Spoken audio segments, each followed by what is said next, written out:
Good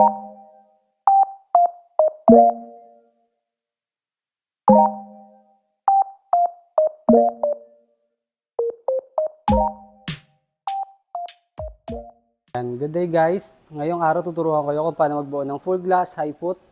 Before we start, ito muna yung mga parts. Side by side panel natin, left and right side. Then yung ating roof. Yan. Tsaka yung ating baseboard. Shelves. 4 pieces. Yung accessories natin, tulad ng hook, screw, yung pin, tocks, then yung sa handle natin. Tsaka meron na rin siyang screwdriver. Ito naman, ito yung ating full glass swing. Then yung foot natin. Then yung back panel. Nakadivide na siya sa dalawa. Yan. Bago tayo magsimula, mas magandang ihiga muna natin siya. Bali ito pala guys yung palatandaan na ito yung sa baba, yung merong slot na butas.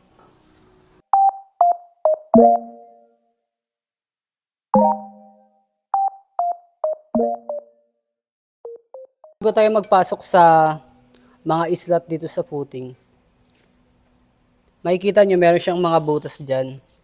Then meron din siyang mga butas dito. Make sure guys na nakatapat yung butas ng pareho bago nyo ipasok.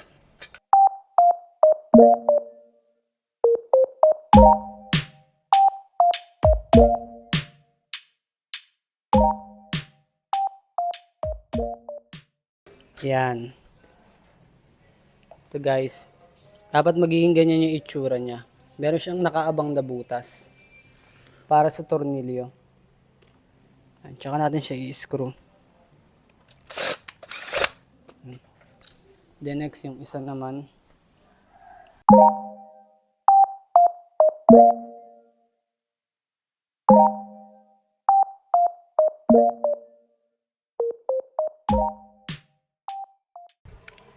Yan, after nyo guys makabit yung paa, pwede nyo siyang itayo para ikabit naman yung kabilang panel.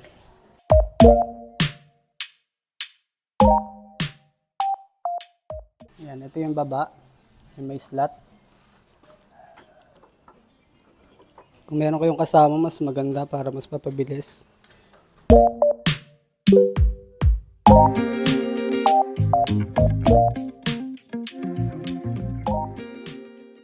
Yan, nakalabas na guys yung slot na butas.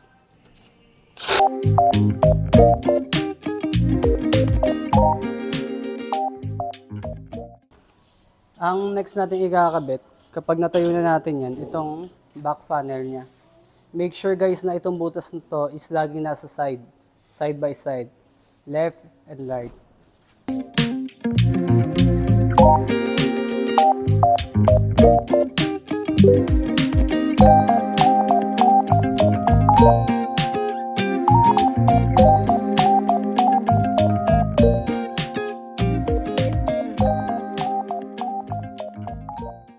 Then next natin yung kabilang funnel naman.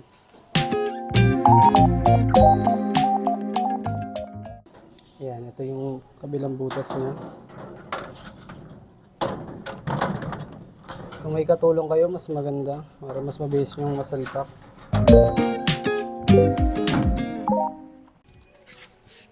Yan, after nyo ma-screw yung side by side, dito naman kayo mag-i-screw sa gitna. Yan, may mga slot na siya dyan.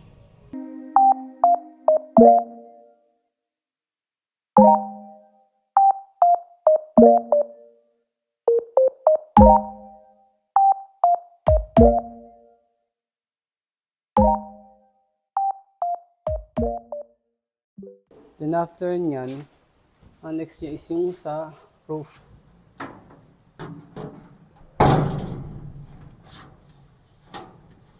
Yan, ipantay nyo lang siya.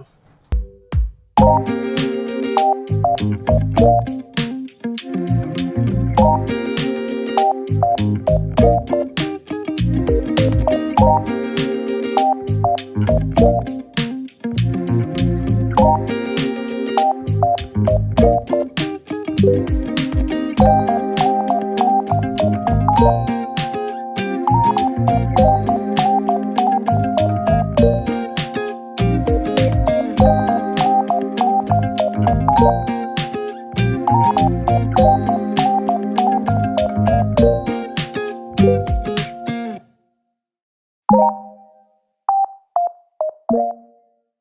nakabit na natin yung roof natin, yung back panel natin, proceed na tayo sa kanyang baseboard. Dapat ito yung mauuna, yung merong slot sa gitna para siya makapasok dito. Yan.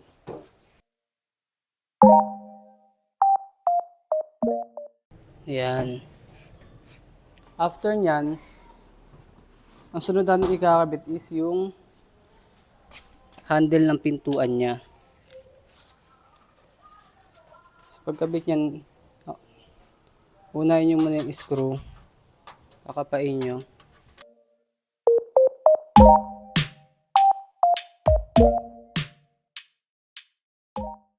Yan.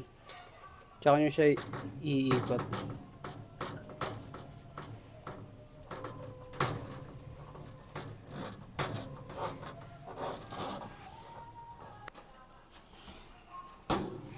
Ganun din sa kabila.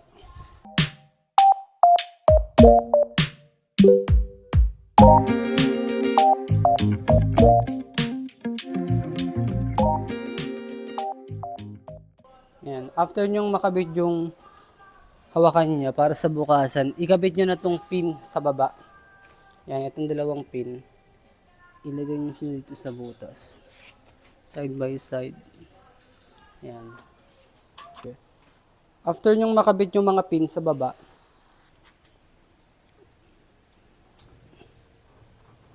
yan. And pag napasok na, iba nyo lang itong slot dito. Yan, tsaka na kayo pasok. Yan. Yan din sa kabila. Pahin nyo muna. Pinakamaliit. Yan, tsaka nyo siya itutok dito sa butas. Ngayon, piprasuyan ito pa ba? Tutok nyo.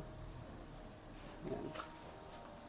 Yan, tapos na yung full glass high pot natin. At sa shelves naman, yung 4 pieces shelves natin, depende na sa inyo kung gaano kalaki yung ilalagay nyong mga item. Depende rin po yung sa size ng shelves. Yan, dito nyo po isusuksok yung mga hook para makapag-adjust po kayo.